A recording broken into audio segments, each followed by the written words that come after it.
नमस्ते जी, वैदिक राष्ट्र में आपका स्वागत है। स्वावलंबी होना कितना आवश्यक होता है। आजकल हम अपने छोटे छोटे कार्यों के लिए दूसरों पर निर्भर रहने लगे हैं।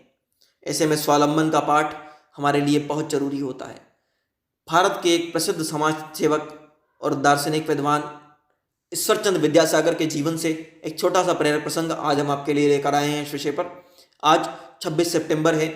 ईश्वरचंद विद्यासागर का जन्म दिवस भी है। इसके उपलक्ष्य में यह विशेष प्रेरक प्रसंग आपके लिए प्रस्तुत है। बात उन दिनों की है जब बंगाल के एक छोटे से स्टेशन पर रेलगाड़ी आकर रुकी और अंग्रेजों का राज्य था उस समय। छोटा सा स्टेशन था तो एक आधुनिक लड़का उतरा और उसके पास एक छोटा सा संदूक था। स्टेशन पर उतरते ही उसने कूली को आवाज़ लगानी शुरू कर दी। क्योंकि स्टेशन छोटा था तो वहाँ ज़्यादा लोग ही नहीं थे तो कूली होता नहीं था। उसका चिल्लाना हुआ बार बार। पीछे से एक धोती कुर्ता पहने सज्जन का आना हुआ।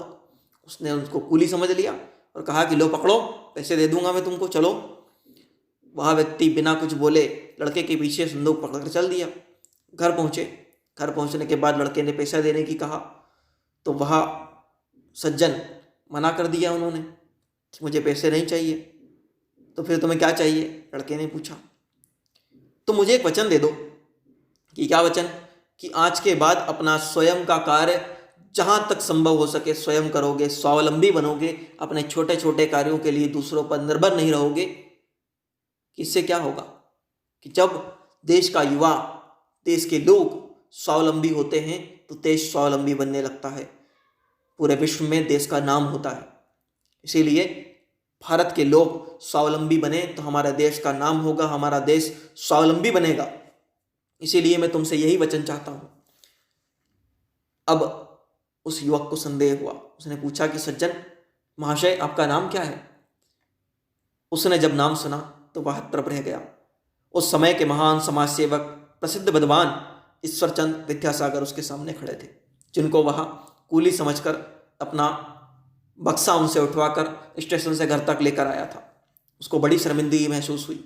उसने वचन दिया कि उस दिन के बाद से वह कभी भी अपना कार्य किसी और से नहीं करवाएगा। अपने कार्य जहां तक संभव हो सकेगा वह स्वयं करेगा, स्वावलंबी बनेगा। आप भी अपने जीवन में गुण अपनाइए और जहां तक संभव हो सके स्वावलंबी बनने का प्रयास कीजिए।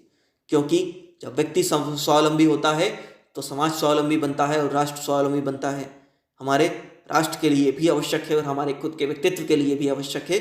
स्वावलंबी होना हमारे व्यक्तित्व में इजाफा करता है। इसी के साथ इस तरह की और प्रेरणादायक कहानियों के लिए, महापुरुषों के जीवन प्रसंगों के लिए वैदिक राष्ट्र यूट्यूब चैनल को लाइक करें, शेयर करें, सब्सक्राइब करें, बेल आइकन की घंटी को दबा दें ताकि जब भी कोई नया वीडियो आए उसकी अपडेट सबसे पहले आप तक पहुंच जाए। डिस्क्रिप्शन बॉक्स में हमारे अन्य वीडियोस की प्लेलिस्ट अवेलेबल है, आप उनका भी लाभ उठा सकते हैं। धन्यवाद।